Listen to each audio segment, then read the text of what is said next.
皆様、お待たせいたしました。お待たせしすぎたかもしれません。平成最後のエロごとしの Justin でございます。Okay, so it's everybody, Justin here.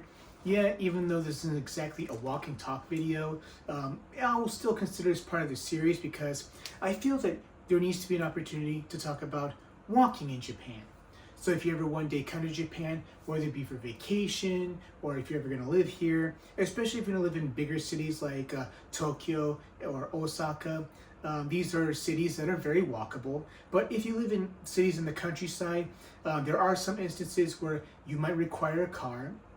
And I do have a friend who lives in Miyagi Prefecture, and where he lives, the closest, let's say, convenience store is like a 30-minute drive. Well, for someone like me, it's like a 5-minute walk. And for those of you, and for most of my experience here, even when I lived in smaller cities like in Kagawa or Niigata, I always managed to live like, within walking distance, less than 10 minutes of a convenience store. But, that's always been my experience. But for some people, they've told me like, oh, it's got to be a 30-minute drive. So, yeah, that's a different video for a different time. I have no such experiences with that, but a lot of my experiences here in Japan have been walking and riding bicycles. So yes, I just want to, after doing this for 16 years now, I figured this would be a good opportunity to give you some tips about walking in Japan. So, as I said before, this is mostly going to apply to bigger cities like Tokyo and Osaka. So I think there are some essentials that you'll need for walking in Japan. So for starters, you'll probably need a backpack. So I have this really big one right here. So let me put this on. So every time I'm walking and talking, I'm always, wearing a particular backpack like this. So yeah, I have a really big back, genetics. So, yeah, it covers like my back big time. Let me take this off. So, yeah, especially if you're going to be walking all day, you're really definitely going to be, maybe a big backpack. So maybe you're going to carry something like, let's say your, maybe a laptop or maybe your tablet or any other electronics. I think something that big would be really good to have. Or, if you want to do walking and talking like me, I know for some people you want to use like, let's say, a GoPro. Personally for me, I use my iPhone 14 Plus for my videos these past year or so. I plan on getting a new iPhone during the summer of maybe 2026, something around my birthday. Maybe the new iPhone will be out by then, or maybe I'll just go with an iPhone 17 Pro or something like that. But that's a different topic for a different time. So yeah, also you want a really good selfie stick. So I'm using a different selfie stick to record this video right now. But whenever I do my walk and talk videos, this is the selfie stick I use. So I can just use this for my iPhone. And in some instances, for this particular slot, I can also use my iPad for this. So, that's pretty neat.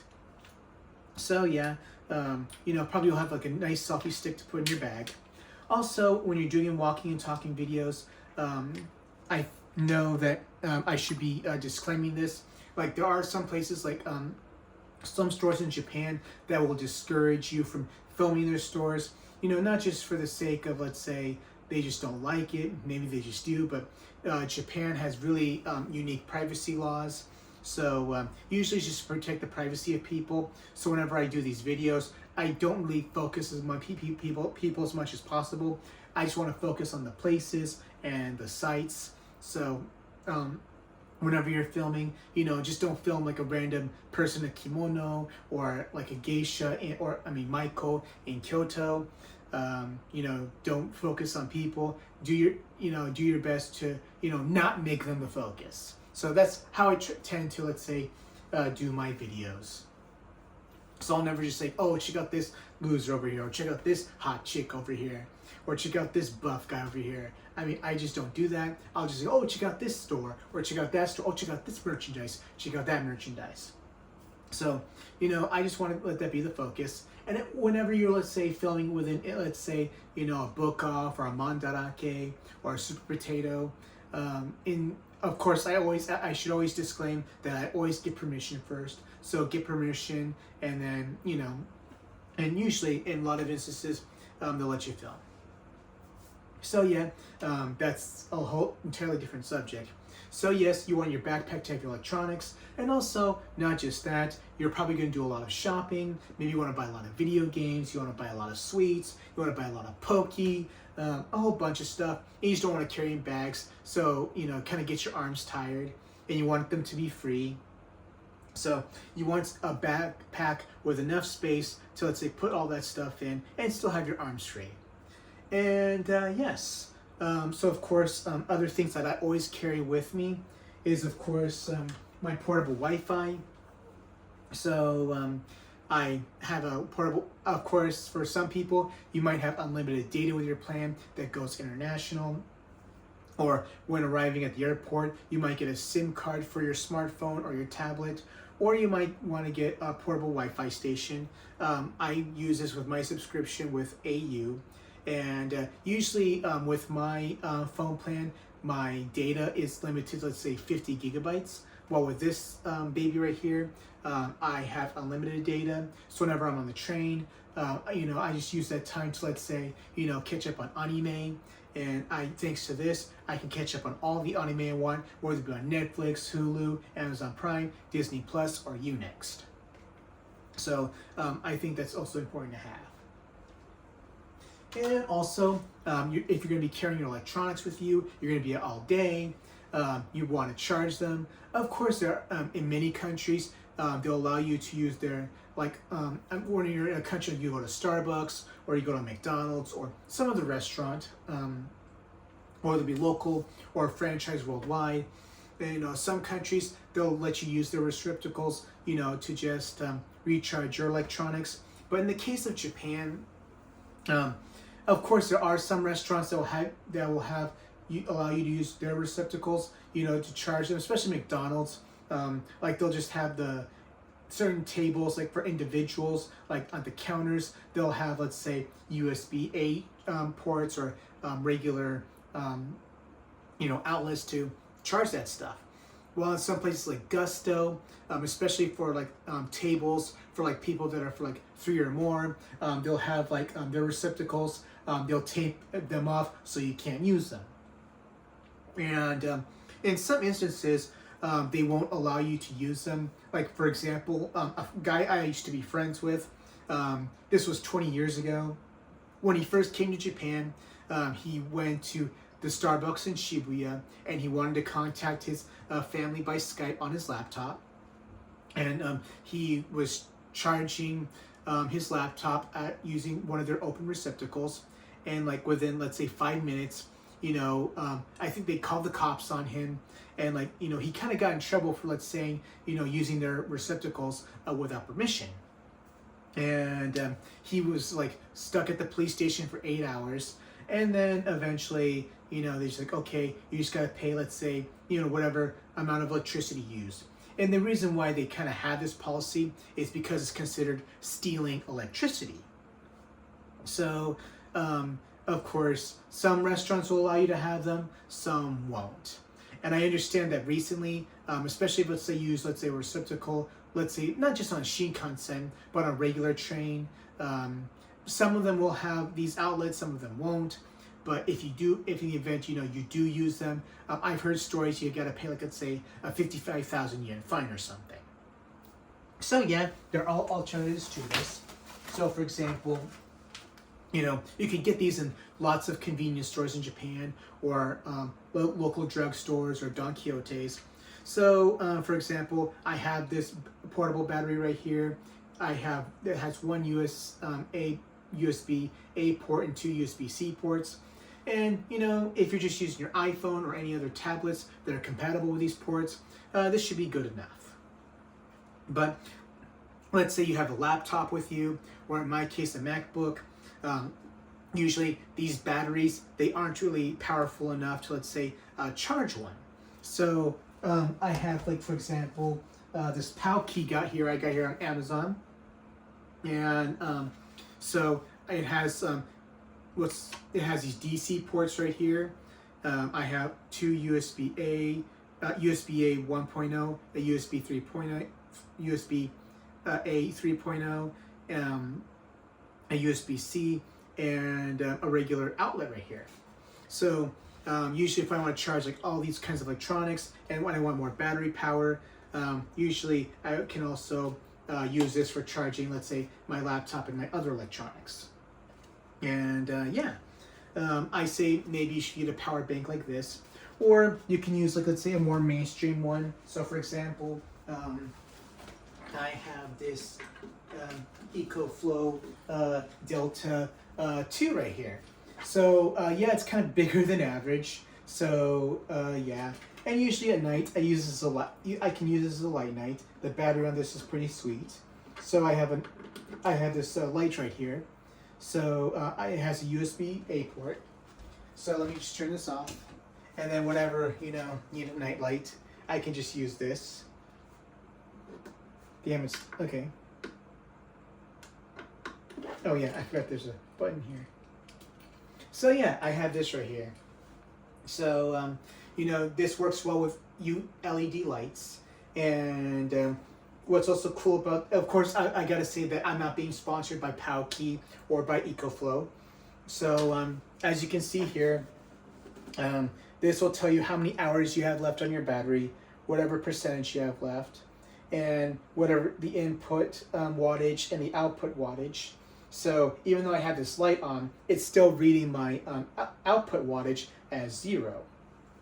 And of course, you can charge this baby in many ways. Yeah, just let me get the regular lights back on. So yeah, with my backpack, it has the space to, let's say, fit this baby. But of course, it's pretty heavy. It's a little over 10 pounds. So of course, it's the newer version of the EcoFlow River, the EcoFlow River 3. It's like pretty much half the size of this and much more lighter. So if you're an EcoFlow person, maybe the 3 should be enough for your needs. But yeah, if you're ever, let's say, going camping or something like that, I would recommend, let's say, the EcoFlow River 2 or its other powerful companions like the EcoFlow Pro, the EcoFlow Max, Flow River Max, and whatnot. And of course, you have charging here, like you can use like regular outlets, or you can use solar energy.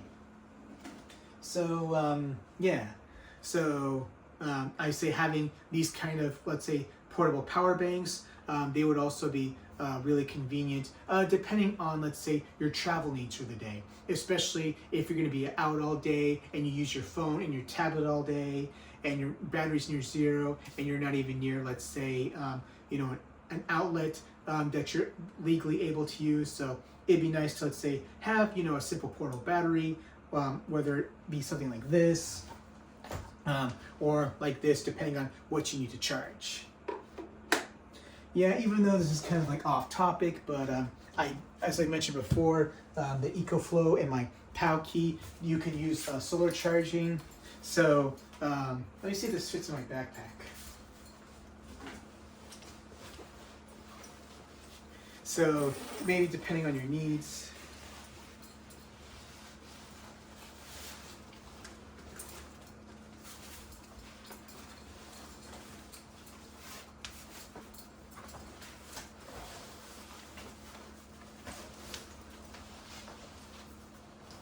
Oh, sweet, it does.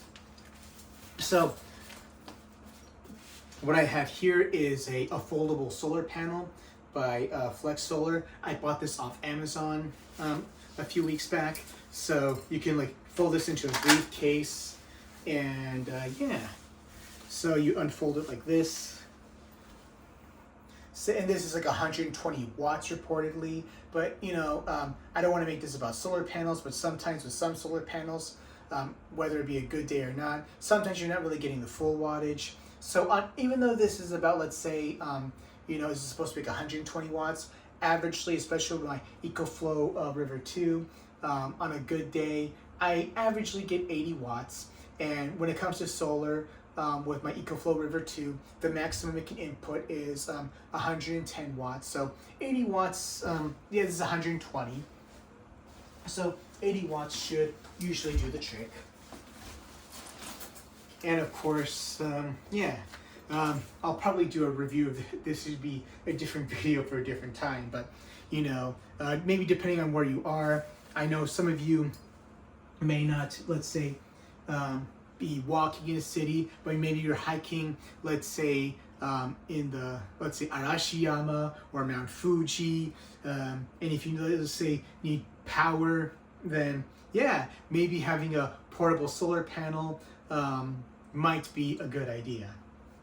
So if you get a place where it's sunny, then yeah, and you need to take a rest, it's like, oh yeah, the sun's that way, just flip out the solar panel, charge my stuff, and maybe that can help. But I've never had a situation where I had to take my solar panel out with me. So yeah, but yeah, what's really cool about my solar panel is, it has regular MC4 connectors. Ah, shit. It's all tangled up. Okay. So, so I have these two cables right here. They connect to the positive and negative MC4 connectors of any other regular solar panel.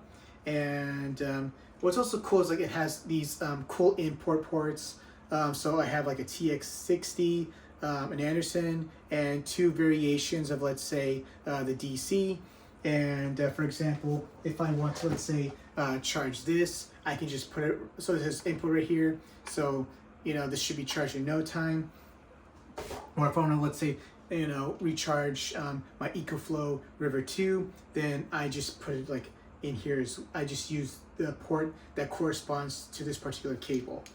So yeah, so maybe one day if I ever go camping or hiking somewhere, I haven't really gone camping or hiking in like 10 years. Last time was like in Tochigi and Motegi with some friends of mine. But yeah, so I know for some of you people watching, this might be, camping in Japan or hiking might be of major interest to you. And if you need to, let's say, recharge your electronics, you don't have enough portable power, but, if you have, let's say, some things to recharge with, and a solar panel, like it could be a smaller one, like a 60 watt or 40 watt panel, or my 120 watt. But yeah, either way, sometimes it's nice to have certain things depending on your needs for the day. So yeah, these are pretty much my basic tips on, let's say, walking, talking Japan. And of course, if you've played the Ryuga Gotoku games, known as Yakuza in Japan, you're likely to get mugged a lot, especially in Kabukicho. So it's most importantly to have in your backpack a piece. So yeah, I have this right here. Whenever, people try to approach me, I get this ready. It's like, yeah, make my day, motherfucker. No, just kidding. This is just a regular pea shooter. But yeah, these are technically illegal in the U.S., like, because they, of course, resemble real guns. So, yeah. But, of course, if you want to, let's say, buy a real model gun in Japan, and if you want to take it home to the U.S., I think it is possible, but by law, you have to cover this barrel with an orange cap. But, yeah, just kidding on this gun part. But, yeah. Anyway, so these are my basic tips of, let's say, backpacking in Japan, especially in an urban place like Tokyo.